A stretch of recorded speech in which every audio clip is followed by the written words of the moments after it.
बहुत ही गहरा प्रश्न है दोस्तों कि अच्छे लोगों के साथ हमेशा बुरा क्यों होता है।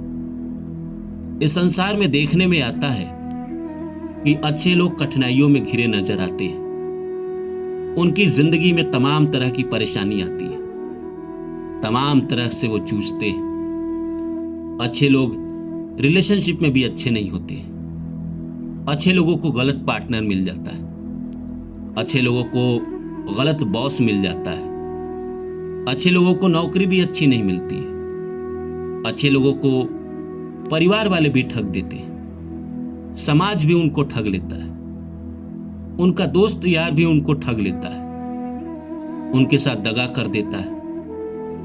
वहीं जो गलत लोग हैं वो गलत तरीके से पैसे कमाते हैं, गलत तरीके से जल्दी अमीर हो जाते हैं। किसी की औकात नहीं होती है उनसे नजर मिला के बात करे। तो ये दुनिया में चल क्या रहा है?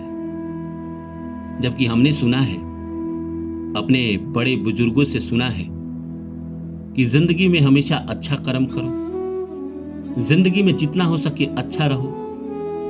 अगर तुम अच्छे रहोगे तो तुम्हारे साथ अच्छा होगा, अगर तुम बुरा कर्म करोगे तो तुम्हारे साथ बुरा होगा। पर देखने में तो उल्टा हो रहा है। अच्छे लोगों के साथ कठिनाइयां आ रही है और बुरे लोग मजे लूट रहे हैं, और बुरे लोगों को डर भी नहीं लगता है। अच्छे लोग तो भगवान से डरते हैं, गलत कर्म से डरते हैं। अच्छे लोग कभी गलत कर्म नहीं करते, वो पाप समझते हैं। जबकि बुरे लोग चिंता ही नहीं करते। उनसे अगर आप भगवान की बात करो तो कहेंगे कौन भगवान। उनसे अगर आप ज्योतिष की बात करो तो कहेंगे कौन शनि राहु। जबकि अच्छे लोग हर सोमवार को भगवान शिव के मंदिर में जाकर जलाभिषेक करते हैं, सूर्य भगवान को जल देते हैं, गायत्री मंत्र पढ़ते हैं, महामृत्युंजय मंत्र पढ़ते हैं। उसके बावजूद भी उनके जिंदगी में बुरा चल रहा है। तो इस संसार में चल क्या रहा है? भगवान कृष्ण गीता में कहते हैं कि इस संसार में हर इंसान अपने कर्म का फल भोगता है। तो क्या अच्छा आदमी अपने कर्म का फल भोग रहा है? जी हां, बात तो 100% सही है। इस संसार में जो अच्छे लोग होते हैं वो इस जन्म में अच्छे कर्म किए होते हैं। लेकिन क्या इसके पहले के जन्म में उन्होंने गलत नहीं किया है? इसका जवाब वो दे सकते हैं? क्या वो बता सकते हैं कि इसके पहले के जन्म में उन्होंने किसी के साथ गलत ना किया हो?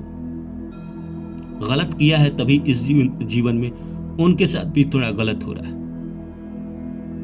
तो क्या पूरी जिंदगी गलत होता रहेगा? नहीं, पूरी जिंदगी गलत नहीं होता है। आखिरकार इस संसार का नियम है कि अच्छे लोगों के साथ अच्छा होगा। तो शुरू में जीवन के पहले चैप्टर में उस आदमी को प्रारब्ध के सारे कर्म भोगने पड़ते हैं, जैसे उसके सारे पाप एक साथ निकल आते हैं। इस संसार में दोस्त एक बात याद रखिएगा, जैसे आपने भगवान की शरण ली, जैसे आपने पूजा पाठ करनी शुरू की, जैसे आपने मंत्र जाप करना शुरू किया, आपके जो भी पाप है सब कटने लगेंगे। आपकी जिंदगी में परेशानी बढ़ जाएगी और आपको लगेगा तो मैं तो हमेशा अच्छा कर्म करता हूँ, भगवान का नाम जपता हूँ, पूजा पाठ करता हूँ, और मेरे जीवन में परेशानी खत्म होने का नाम नहीं ले रही है। क्या है दोस्त कि जो भी आपके गलत कर्म थे ना, प्रारब्ध के जन्मों के, वो खत्म होने लगे हैं। इसीलिए आपको लग रहा है कि मैं परेशानियों में घिर गया हूं। 1 साल, 2 साल, 5 साल, 10 साल, 15 साल, जैसे वो कर्म खत्म होंगे बुरे वाले, आपके जिंदगी के पुण्य एक्टिव हो जाएंगे, और पुण्य एक्टिव होने के बाद जिंदगी के अंत में आपको सब मिलेगा, सब मजे आप भी लेंगे। जिसको आप 30 साल की उम्र में करने के बारे में तरसते थे और दूसरे को देखते थे कि वो गलत आदमी है, गलत आचरण करता है, फिर भी वो तरक्की कर रहा है, उसी आदमी को आप जीवन के अंत में जूझते हुए देखेंगे। उसी आदमी को जीवन के अंत में आप हारते हुए देखेंगे। उसी आदमी को जीवन के अंत में रोते हुए देखेंगे, और देखेंगे कि आपने जीवन में बहुत कष्ट सहा, आपने बहुत दुख देखे, और धीरे धीरे जैसे आपके पुराने जन्मों के कर्म खत्म हुए और धीरे धीरे आपकी जिंदगी में भी खुशियां आने लगी, अपॉर्चुनिटी आने लगी। और प्लस इस जीवन में जो आपने अच्छे कर्म किए, भगवान का नाम जपा, भगवान की पूजा की, मंत्र जाप किया, महामृत्युंजय मंत्र किया, भगवान सूर्य को जल दिए, भगवान शिव की पूजा की, तो ये सारे पुण्य आपके जमा होने लगते हैं। और धीरे धीरे 40 के बाद, अगर मान लीजिए आपकी उम्र 40, 45, 50 के करीब है, उसके बाद जब जिंदगी में आपके पुण्य के पिटारा खुलते हैं या कोई अच्छी दशा आ गई, मान के चलिए राहु शनि की दशा हो सकता है आपके उम्र के 28 साल 30 साल में आ गई, तो राहु की दशा चलती है 18 साल, शनि की चलती है 19 साल, तो मान के चलिए अगर 40, 45, 48 में ख़त्म हो गई, उसके बाद तो गुरु या बुद्धि की दशा आएगी। फिर आपको ज़िंदगी में सब मिलने लगेगा, अपॉर्चुनिटी भी आएगी आपके पास पैसे भी आएंगे, नया काम भी आएगा, फिर आपको लगेगा कि ज़िंदगी में मैंने सब कुछ पा लिया। देखिए, अच्छे आदमी के साथ अंत में अच्छा होता ही होता है। 2 तरह की ज़िंदगी होती है दोस्त, शुरू में मज़े कर लो तो बाद में रोना पड़ेगा, पहले रो लो तो बाद में मज़े करने को मिलेंगे। ये प्रकृति का नियम है। पहले बुरी दशा आ गई, बाद में अच्छी आएगी ही आएगी, पहले अच्छी आ गई, बाद में बुरी आएगी ही आएगी, क्योंकि किसी का भी वक्त एक समान नहीं रहता है। जो आज जूझ रहा है, संघर्ष कर रहा है, वो जिंदगी भर जूझेगा, संघर्ष करेगा, कोई ये लिख के दे सकता है? इसीलिए तो कहा जाता है कि पुरुष का भाग्य और स्त्री का चरित्र कभी भी बदल सकता है। पुरुष का भाग्य इसीलिए बदल सकता है क्योंकि हमेशा कर्म कर रहा है। आज जो आप कर्म कर रहे हैं वो कहीं ना कहीं इस संसार का एक नियम है, आप समझ लीजिए। आपका कोई भी कर्म व्यर्थ नहीं जाता है, कोई भी कर्म व्यर्थ नहीं जाता है। चाहे आपने अच्छा कर्म किया हो या बुरा कर्म किया हो, वो एक दिन आपको वापस मिलता ही मिलता है, कई गुना ज़्यादा वापस मिलता है।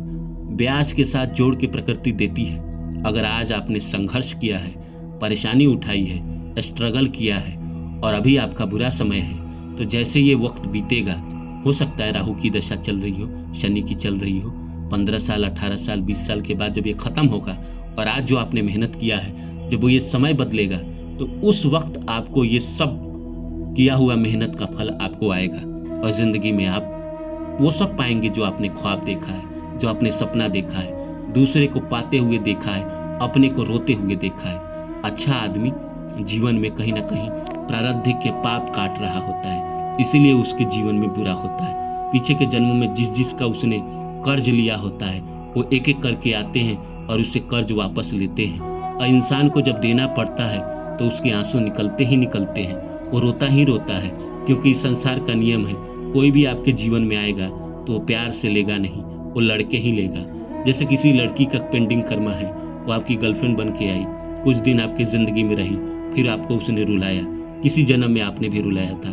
कोई भाई आया, किसी जन्म में उसने उसके साथ आपने विश्वासघात किया था, इस जीवन में वो आया, आपके साथ विश्वासघात किया। देखिए दोस्त, कोई भी आदमी चाहे अच्छा हो चाहे बुरा हो, उसके ज़िंदगी में जो हो रहा है उसके जिम्मेदार वो खुद है। अगर मेरी ज़िंदगी में मैं स्ट्रगल कर रहा हूँ, जूझ रहा हूँ, तो मैं खुद जिम्मेदार हूँ, मेरे लिए कोई दूसरा जिम्मेदार नहीं है। मेरे अपने प्रारब्ध के कर्म हैं, जिसकी वजह से मुझे इस जीवन में दुख उठाना पड़ा, परेशानी उठानी पड़ी। मेरे इस दुख में या मेरे जीवन के सुख में किसी दूसरे का रोल नहीं है। हाँ, बीवी का हो सकता है, क्योंकि पति के कर्म में बीवी का पुण्य भी एक्टिव हो जाता है। तो हम कह रहे हैं कि आप इस चिंता को अपने दिल से निकाल दीजिए कि अच्छे आदमी के साथ बुरा क्यों होता है। आज बुरा लग रहा है ना, वक्त बदल जाएगा दोस्त, बुरा आदमी का अंत बुरा होता है। यूपी में तमाम माफिया थे, कौन कौन थे, आतिफ असलम, कौन कौन, मुझे तो नाम भी सबके नहीं पता। सबके अंत कैसे हुए? किसी को गोली मार दी गई, तो किसी का गाड़ी पलट गया, तो किसी के साथ कुछ हो गए। जितने गुंडे थे आज कहाँ हैं सबके सब, जितने माफिया थे कहाँ हैं सबके सब। सबका अंत बुरा हुआ ना। हिटलर का भी अंत बुरा हुआ, वो भी तो राजा बना चलता था। जब उसके सत्ता थे तो वो किसी को कुछ समझता था? नहीं समझता था। हिटलर कितने लोगों को मारा। नेपोलियन का भी अंत कितना बुरा हुआ। जो भी इस दुनिया में बुरा आदमी है सर, उसके साथ अंत में बुरा ही होता है। शुरू में भले मजे कर ले, शुरू में चाहे जितना भी वो मजा करना चाहे कर ले, क्योंकि उसके पुण्य एक्टिव है, उसने पीछे के जन्मों में पुण्य किया है। तो उसके शुरू में ही वो पुण्य खुल गए, और लेकिन इस जीवन में वो पाप कर रहा है तो 40, 45, 50 के बाद उसके पाप एक्टिव होंगे, या उसकी अच्छी दशा चल रही है तो बुरी दशा आएगी और उसके बाद वो जूझेगा। इसीलिए जीवन में चाहे आपका वक्त अच्छा चले या बुरा चले, ये मत सोचिए कि मैं अच्छा हूँ और मेरे साथ गलत क्यों हो रहा है। आपके सारे पाप काटे जा रहे हैं, चुपचाप पाप काट लीजिए, फिर आने वाले समय में आपके लॉटरी लगने वाले हैं। और जो बुरा आदमी भी है, अगर मान के चलिए उसको लगता है कि मैं गलत कर रहा हूँ, तो वो भी अच्छे कर्म करना शुरू कर दे। आज अगर अच्छा कर्म करना शुरू कर देगा तो एक समय के बाद उसके भी पुण्य फलित होंगे। उम्मीद करता हूँ मेरी बातें आप लोग को अच्छी लगी होगी। मिलता हूँ किसी और वीडियो में, तब तक के लिए नमस्कार।